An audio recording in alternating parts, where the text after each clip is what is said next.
Pai do Senhor, meus amados e queridos irmãos, oro a Deus para que estejam todos bem de saúde. Na graça de Deus eu me encontro bem. Bom, hoje eu vim aqui para partilhar um pequeno estudo acerca da evangelização e hoje nós temos como tema Evangelho é ação.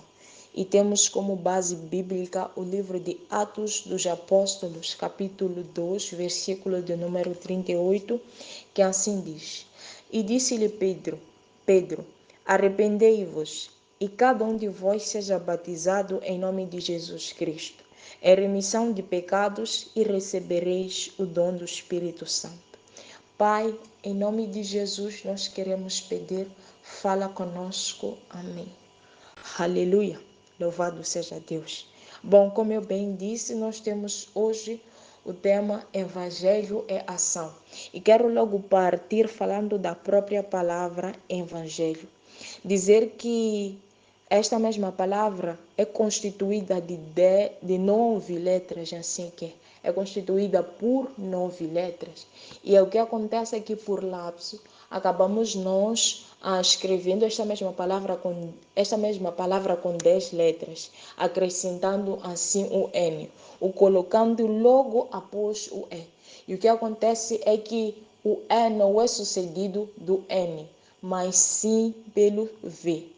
E um ponto muito importante que deve ser destacado é, na verdade, acerca da pronunciação da mesma palavra. Não é evangelho, mas é evangelho. Evangelho. E isto, na verdade, também vai acontecer quando nos referimos à pessoa que fala do evangelho, que nesse caso é evangelista. Por lapso, acabamos acrescentando também o N. E mais uma vez eu digo, o E não é sucedido do N, mas sim pela letra V. Então fica evangelista. Aleluia. Então, a palavra evangelho significa boas novas ou ainda boas notícias. A mesma palavra tem a sua origem do grego, que é eulogênio. E, bom, desta mesma palavra deriva a palavra evangelista. Aleluia! Louvado seja Deus.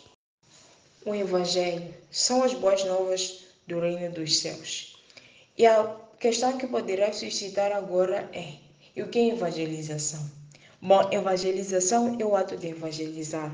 Mas uma questão que também surge é esta: e o que é evangelizar?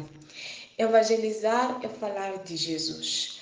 Quando nós meditamos no livro de 1 Coríntios, capítulo de número 15, verso 3, diz assim: Porquanto o que primeiramente vos transmiti foi o que também recebi, que Cristo morreu pelos nossos pecados segundo as Escrituras. Isto é o apóstolo Paulo falando à igreja de Cristo. E poderíamos nós parafrasear isso e fazer os chamados a entender da melhor forma, dizendo assim, que evangelizar é entregar o que também recebemos. Quer dizer que evangelizar é falar do que nós também recebemos, é entregar o que nós recebemos de graça e de graça também damos. E em torno de tudo isso pode surgir esta grande questão: pode todo mundo evangelizar? Todo mundo pode evangelizar? A minha resposta para isso é não. Nem todo mundo pode evangelizar. Mas como nem todo mundo pode evangelizar se Jesus disse ide? E esse ide está na verdade no plural. Sim, está no plural. Mas o que acontece é que Jesus, quando disse ide e pregai o evangelho, ele não estava a se referir a um grupo de malfeitores. Ele não estava a falar com uma gangue, dizendo ide e evangelizai. Nós devemos atentar para o que vem logo a seguir do ide e pregar o evangelho. Depois de Jesus dizer ide e pregar o evangelho, a Bíblia vai nos dizer que ele diz ide e fazei discípulos. Ide e batizai-as. Então, eu te questiono, pode qualquer pessoa fazer discípulos? Pode qualquer pessoa batizar outras pessoas? Se a tua resposta for não, a minha resposta também para a tua questão é não. Nem todo mundo pode evangelizar, nem todo mundo pode pregar a palavra de Deus, porque nem todo mundo pode fazer aquilo que vem depois disso. Aleluia. Então, e por que nem todo mundo pode vir a pregar o evangelho? Primeiro, porque Deus não estava a falar isso para qualquer pessoa, mas sim aos seus discípulos. Quem são esses discípulos? São os cristãos. E quero desde já dizer que há uma grande diferença entre cristão e crente. Crente é aquele que crê em algo e pode vir a ser entendido como aquele que de forma ingênua, sem saber o que é na verdade bom ou mal, vir a crer naquilo. Daí que cristão é aquele que não somente crê em Jesus, mas também segue a Jesus. E naquela altura, quando Jesus disse ide e pregai, ele estava a falar com cristãos, estava a falar com seus seguidores, estava a falar com seus discípulos, estava a falar com aquele que com aqueles assim que antes de lhes dizer ide e pregai, primeiro os preparou. Jesus estava a falar com aqueles que ele os doutrinou, os ensinou. Estava a falar com aqueles que viram de perto, que nós podemos aqui vir a dizer que Jesus estava a falar com aqueles que ele caminhou, andou, fez tantas e tantas coisas com eles, daí que eles aprenderam do Mestre. Isto para querer dizer que o quê? Que existe a necessidade de todos nós passarmos por uma preparação para ir até ao campo e evangelizar. Porque nós podemos assim achar, né, que evangelizar é fácil, que evangelizar é algo que pode ser feito tomando somente a decisão, acordando da cama, evangelizar. Mas não é bem assim. Nós temos um exemplo muito claro que é do nosso próprio Senhor Jesus Cristo. O Senhor Jesus Cristo foi aquele que nasceu e ficou 30 anos. 30 anos se preparando. 30 anos não fazendo a missão. Depois dos seus 30 é que ele começou. Então, isto para dizer que Jesus foi aquele que teve 30 anos de preparação e depois teve 3 anos de execução do seu ministério. O que acontece é que muitos de nós, nos dias atuais, queremos 3 anos de preparação e depois 30 anos de ministério. Aleluia. Então, nós conseguimos ver que existe a necessidade de primeiro se crescer na fé para depois fazer isso. E quero aqui apontar alguns versículos que falam, na verdade, de este crescimento que nós devemos ter. E graças a Deus, os amados irmãos já sabem que para crescer espiritualmente, nós tão somente precisamos de fazer 3 coisas, que é orar, meditar e jejuar. Aleluia. A palavra de Deus diz assim, no livro de Lucas 5:16. Ele, porém, retirava-se para os desertos e ali orava. Lucas aqui está a falar de Jesus. Jesus era um homem que adorava se distanciar dos discípulos, da multidão, das pessoas e ir ao deserto e orar. Mateus 14:23. E, despedida a multidão, subiu ao monte para orar à parte e, chegada já tarde, estava ali só. À parte esteve ele a orar. Até a tarde estava ele ali sozinho, porque ele ficou ali a orar. E aconteceu que, estando ele só orando, estavam com ele os discípulos. Lucas 19:28-29. E aconteceu que, quase 8 dias depois destas palavras, tomou consigo a Pedro, a João e a Tiago e subiu ao monte a orar. E, estando ele a orar, transfigurou-se a aparência de seu rosto e a sua roupa ficou branca e muito resplandecente. Então, nós conseguimos ver aqui mais um episódio em que Jesus estava a orar. Desta vez, ele levou consigo Pedro, João e Tiago, e foi quando Jesus transfigurou-se. Então, nós ainda podemos meditar no livro de Lucas 6:12, se não me engano, que diz que ele subiu ao monte e orou e depois é que escolheu os seus discípulos.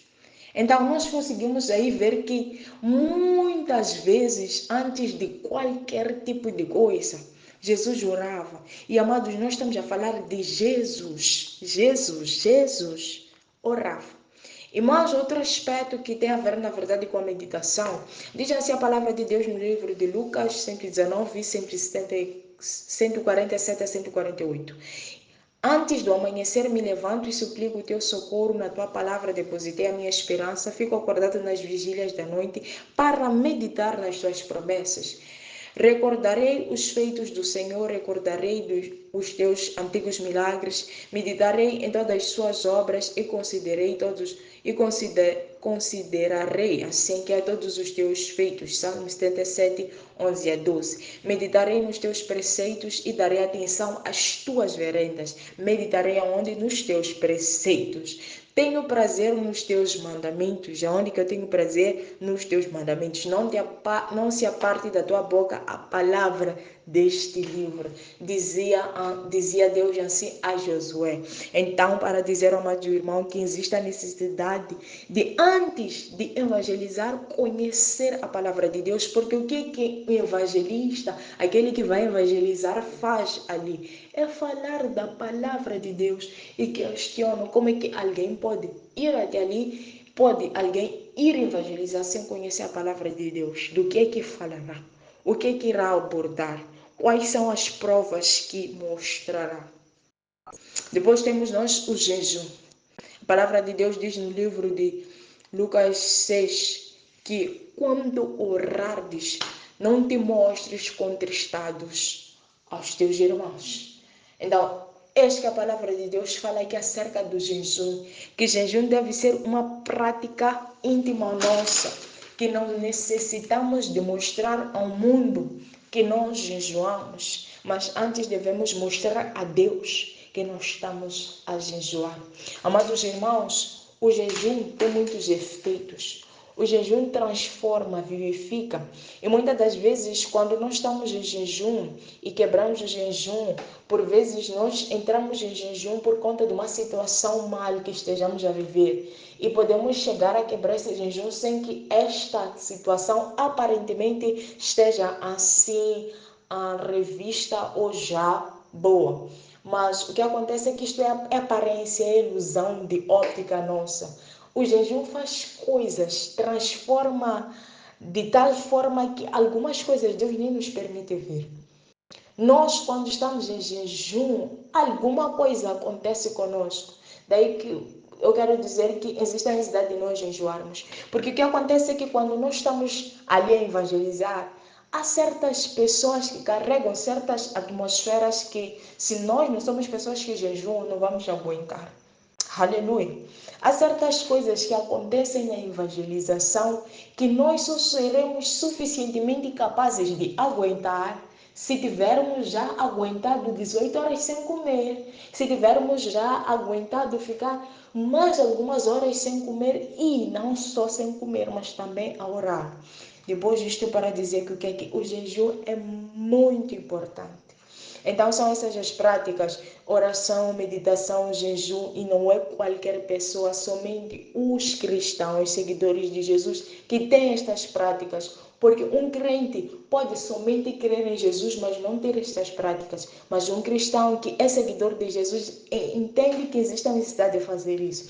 Amados, já estamos sem tempo, o estudo só tinha tempo de 12 minutos. Então nos vemos na sexta-feira e teremos mais tópicos. Que Deus nos abençoe. Passemos a orar. Pai, obrigado por este tempo. Seja louvado e engrandecido de hoje para todo sempre. Amém.